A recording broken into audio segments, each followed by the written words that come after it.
गायब झालेली नमिता भाग 4. संदेशचं अपहरण आणि ब्लॅक ईगलचा सापळा.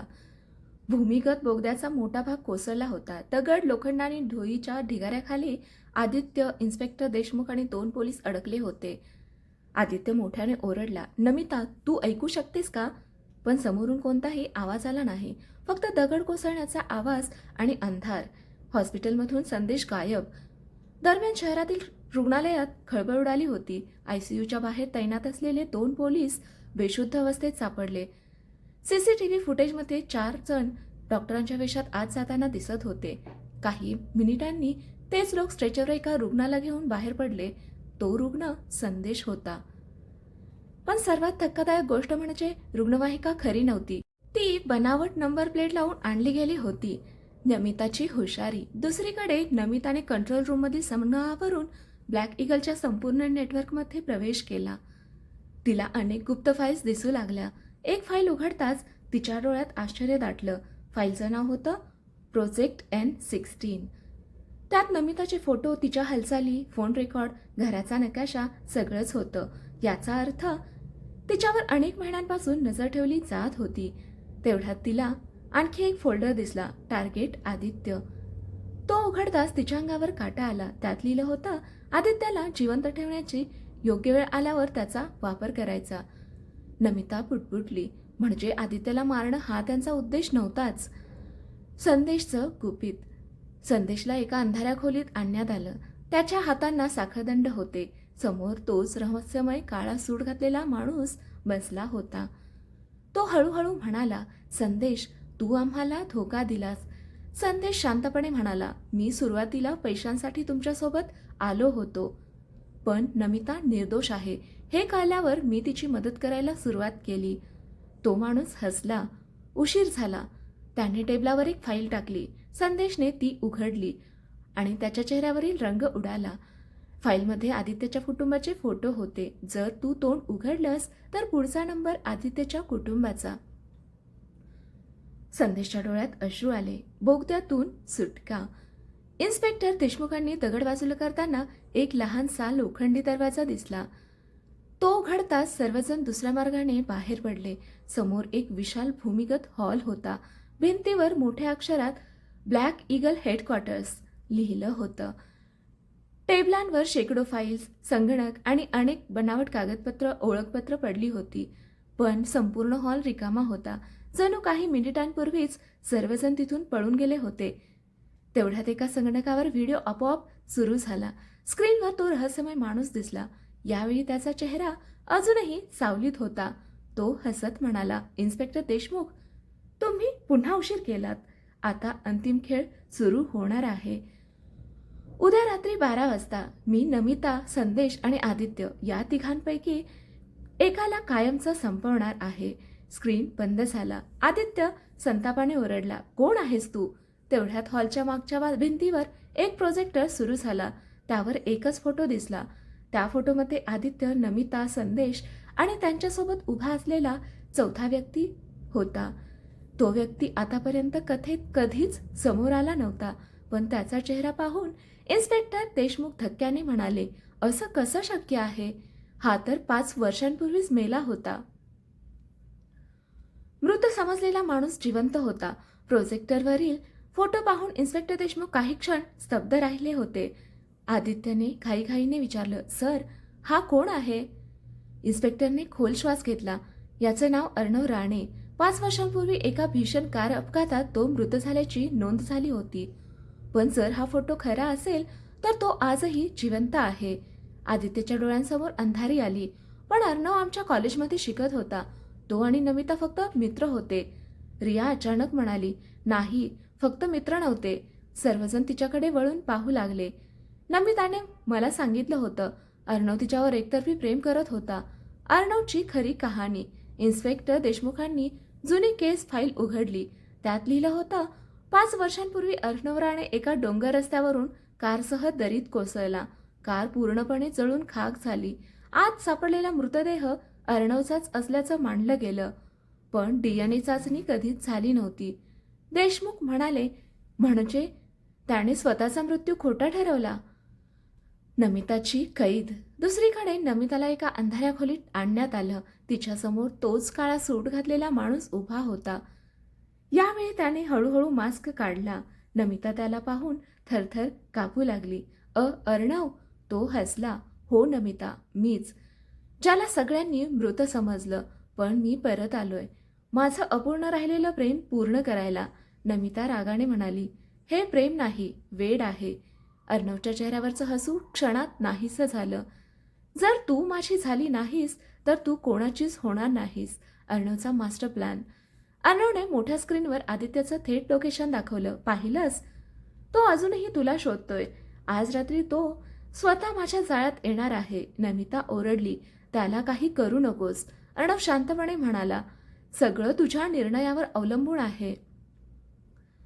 तू माझ्यासोबत येशील की आदित्यचा मृत्यू पाहशील. संदेशचा खुलासा.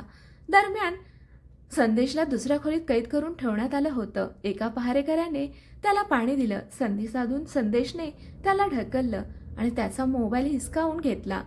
त्याने फक्त 10 सेकंदासाठी आदित्यला कॉल लावला. आदित्य, ऐक, ब्लॅक ईगलचा बॉस अर्णव आहे. तोंड नमिताला. इतक्यात पहारेकऱ्याने मोबाईल हिसकावून घेतला. कॉल कट झाला. पण आदित्यला सर्वात महत्त्वाची माहिती मिळाली होती. अंतिम सापळा. फोनचं लोकेशन ट्रेस करण्यात आलं. ते शहराबाहेरील एका जुन्या किल्ल्यातील भूमिगत बंकरचं होतं. इन्स्पेक्टर देशमुखांनी संपूर्ण पोलीस फोर्स तिथे रवाना केली.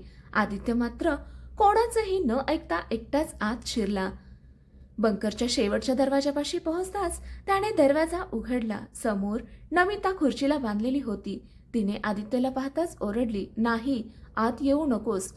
पण तोपर्यंत उशीर झाला होता. धडाम, दरवाजा आपोआप बंद झाला. चारही बाजूंनी लोखंडी गज खाली आले. स्पीकरवर अर्णवचा आवाज घुमला. स्वागत आहे आदित्य. आता सुरू होणार आहे अंतिम खेळ. अर्णवचा अंतिम खेळ. धडाम, लोखंडी दरवाजा बंद झाला. क्षणातच चारही बाजूंनी जाड लोखंडी गज खाली आले. आदित्य पिंजऱ्यात अडकला होता. समोर नमिता खुर्चीला बांधलेली होती. तिच्या डोळ्यात अश्रू होते. आदित्य, मी तुला इथे येऊ नको असं सांगितलं होतं. आदित्य शांतपणे म्हणाला. तुझ्याशिवाय मी जगू शकत नाही. तुला वाचवण्यासाठी काहीही करेन. तेवढ्यात संपूर्ण बंकरमध्ये टाळ्यांचा आवाज घुमला. हळूहळू अंधारातून अर्णव बाहेर आला. यावेळी त्याच्या चेहऱ्यावर कोणताही मास्क नव्हता. त्याच्या डोळ्यात सुडाची आग स्पष्ट दिसत होती. तो हसत म्हणाला. वा, खरं प्रेम. याच प्रेमामुळे आज तुम्ही दोघे माझ्यासमोर उभे आहात. अर्णवचं धक्कादायक सत्य. अर्णवने मोठ्या स्क्रीनवर 5 वर्षापूर्वीचा एक व्हिडिओ सुरू केला. व्हिडिओमध्ये कॉलेजचा निरोप समारंभ दिसत होता. अर्णव नमिताला प्रपोज करत होता, पण नमिताने सर्वांसमोर त्याचा प्रस्ताव नाकारला. तिने स्पष्ट सांगितलं होतं, मी आदित्यवर प्रेम करते. विद्यार्थ्यांनी टाळ्या वाजवल्या. काहींनी अर्णवची खिल्ली उडवली. व्हिडिओ बंद झाला. अर्णवचा चेहरा रागाने लाल झाला. त्या दिवशी माझा अपमान झाला. त्या दिवसापासून मी फक्त एका क्षणाची वाट पाहत होतो, तुमचं आयुष्य उद्ध्वस्त करण्याची. ब्लॅक ईगलची निर्मिती. अर्णव पुढे म्हणाला. अपघातात मी मेलो नव्हतो. मी मुद्दाम माझा मृत्यू खोटा ठरवला. नवीन नाव, नवीन ओळख आणि ब्लॅक ईगल. गेली 5 वर्षे मी ही संघटना उभी केली आणि योग्य वेळ येण्याची वाट पाहत राहिलो. नमिता संतापाने म्हणाली. एका नकारासाठी तू शेकडो लोकांचं आयुष्य उद्ध्वस्त केलंस. अर्णव फक्त हसला. इन्स्पेक्टरचा प्लॅन. बाहेर इन्स्पेक्टर देशमुखांनी संपूर्ण बंकरला वेढा घातला होता. स्पेशल कमांडो टीम आत शिरण्याची तयारी करत होती. तेवढ्यात रियाने बंकरचा जुना नकाशा पाहिला. सर, मुख्य दरवाजातून गेलो तर सगळे मरू, पण इथे एक गुप्त बोगदा आहे. देशमुख लगेच कमांडोंना घेऊन त्या बोगद्याकडे निघाले. संदेशची शेवटची लढाई. दुसरीकडे संदेश अजूनही कैदेत होता. त्याने लोखंडी साखळी तोडण्याचा प्रयत्न केला. हात रक्ताने माखले. अखेर साखळी तुटली. तो बाहेर धावला. त्याला एका टेबलावर रिमोट कंट्रोल दिसला. स्क्रीनवर लिहिलं होतं, बंकर सेल्फ डिस्ट्रक्ट 15 मिनिट्स. संदेशच्या चेहऱ्यावर धक्का बसला. अर्णव संपूर्ण बंकर उडवण्याची तयारी केली होती. अंतिम निवड.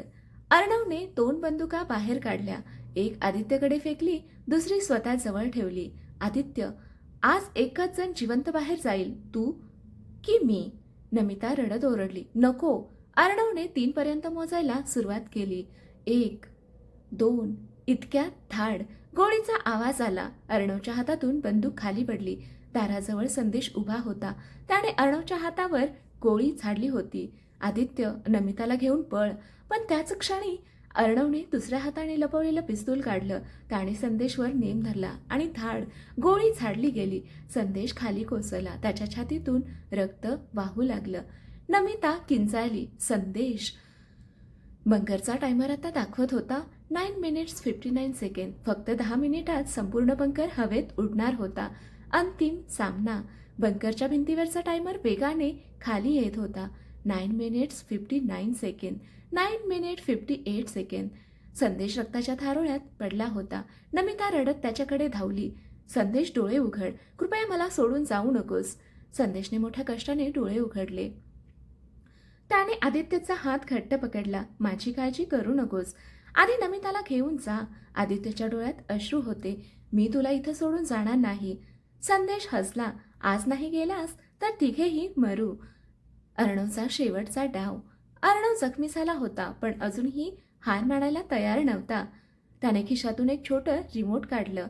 जर नमिता माझी झाली नाही तर तुम्हा तिघांनाही जिवंत राहण्याचा अधिकार नाही. त्याने रिमोटचं बटन दाबलं. क्षणातच संपूर्ण बंकरमध्ये लाल इशारा सुरू झाला. Self destruct activated. छतावरून दगड आणि सिमेंटचे तुकडे खाली पडू लागले. धुराचे लोट सर्वत्र पसरले. इन्स्पेक्टरची एंट्री त्याच वेळी. धडाम, बंकरची मागची भिंत स्फोटाने तुटली. इन्स्पेक्टर देशमुख आणि कमांडो टीम आत घुसली. कोणीही हलू नका. कमांडोंनी अर्णवला चारही बाजूंनी घेरलं. पण अर्णवने नमिताला पकडलं आणि तिच्या डोक्यावर बंदूक ठेवली. एक पाऊल पुढे आला तर नमिताचा शेवट. सगळे थांबले. आदित्य ओरडला, अर्णव, हा खेळ संपला आहे. अर्णव हसला, खेळ माझ्या मृत्यूने नाही, तुमच्या मृत्यूने संपेल. नमिताची धाडसी चाल. नमिता शांत होती.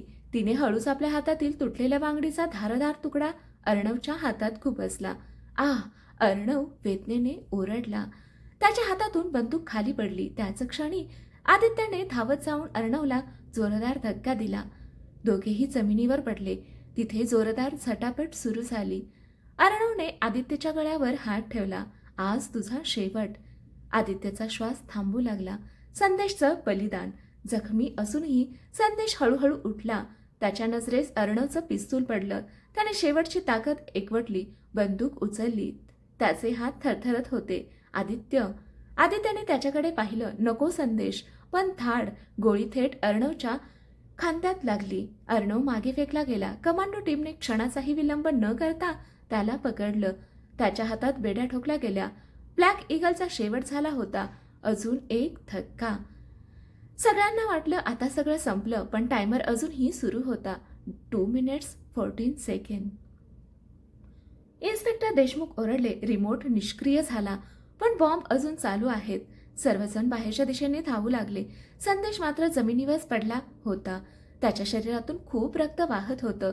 आदित्य त्याला उचलायला गेला. संदेशने त्याचा हात थांबवला. नको, माझ्यासाठी थांबलास तर तुम्ही तिघेही मराल. नमिता रडत म्हणाली. आपण सगळे एकत्र बाहेर जाऊ. संदेशने हसत उत्तर दिलं. माझ्या आयुष्यात अनेक चुका झाल्या, पण शेवटी तुमची मैत्री वाचवू शकलो. हेच माझ्यासाठी पुरेसं आहे. त्याने आदित्यचा हात नमिताच्या हातात ठेवला. तुम्ही दोघे कायम आनंदात राहा. आदित्य आणि नमिता अश्रूंनी भरलेल्या डोळ्यांनी त्याच्याकडे पाहत राहिले. टायमर आता दाखवत होता 45 सेकंड. त्यांना निर्णय घ्यायचा होता. संदेशला घेऊन बाहेर पडायचं की त्यांचा ऐकून स्वतःचा जीव वाचवायचा. सत्याचा विजय. 45 सेकंड. बंकरमधील टायमर वेगाने खाली येत होता. छताचे मोठे मोठे तुकडे कोसळत होते. संपूर्ण बंकर हादरत होता. संदेश जमिनीवर पडला होता. त्याच्या छातीतून रक्त वाहत होतं. तो हळू आवाजात म्हणाला, आदित्य, नमिता, माझ्यासाठी थांबू नका. पण आदित्यने ठामपणे उत्तर दिलं, मैत्री संकटात सोडण्यासाठी नसते. आपण तिघे एकत्र आलो आणि तिघेच बाहेर जाऊ. नमिताही म्हणाली, आज कोणालाही इथे मरू देणार नाही. जीवाची बाजी. आदित्यने संदेशला आपल्या खांद्यावर उचललं. नमिता पुढे मार्ग दाखवत धावू लागली. इन्स्पेक्टर देशमुख आणि कमांडो टीम अर्णवला बेड्या घालून बाहेर घेऊन जात होते. तेवढ्यात मुख्य मार्गावर मोठा स्फोट झाला. धडाम. रस्ता पूर्णपणे बंद झाला. सगळे थांबले. इन्स्पेक्टर म्हणाले, दुसरा मार्ग शोधा. रिया ओरडली, सर, डाव्या बाजूला एक जुना आपत्कालीन बोगदा आहे. सर्वजण त्या दिशेने धावले. अर्णवचा शेवटचा प्रयत्न. अचानक अर्णवने एका कमांडोला धक्का दिला. त्याच्या हातातील पिस्तूल हिसकावलं. तो नमिताकडे धावत गेला. तू फक्त माझीच होशील. तो गोळी झाडणार इतक्यात संदेशने आपल्या उरलेल्या शक्तीने अर्णवला जोरात ढकललं. अर्णवचा तोल गेला. तो थेट स्फोटकांनी भरलेल्या खोलीत पडला. त्याच्या हातातून रिमोट खाली पडला. तो ओरडत राहिला, मला वाचवा. पण आता उशीर झाला होता. काही सेकंदातच प्रचंड स्फोट झाला. ब्लॅक ईगलचा अड्डा कायमचा उद्ध्वस्त झाला. शेवटची धाव. Timer 8 second. सर्वजण जीवाच्या आकांताने बोगद्यातून बाहेर धावत होते. 5 सेकंद. आदित्यही अजूनही संदेशला खांद्यावर घेऊन धावत होता. 3 सेकंद. बोगद्याचं शेवटचं दार दिसलं. 2 सेकंद. सर्वजण बाहेर उडी मारतात. 1. धडाम. संपूर्ण बंकर प्रचंड स्फोटाने हवेत उडाला. जमीन हादरली. धुळीचे मोठे ढग आकाशात पसरले. 3 महिन्यानंतर ब्लॅक ईगलचे संपूर्ण नेटवर्क पोलिसांनी उद्ध्वस्त केले. अनेक गुन्हेगारांना अटक झाली. त्यांच्या बेकायदेशीर व्यवहारांचे पुरावे न्यायालयात सादर झाले. इन्स्पेक्टर अभिजित देशमुख यांना शौर्य पुरस्कार मिळाला. रिया नव्या आयुष्याची सुरुवात करून समाजसेविका बनली.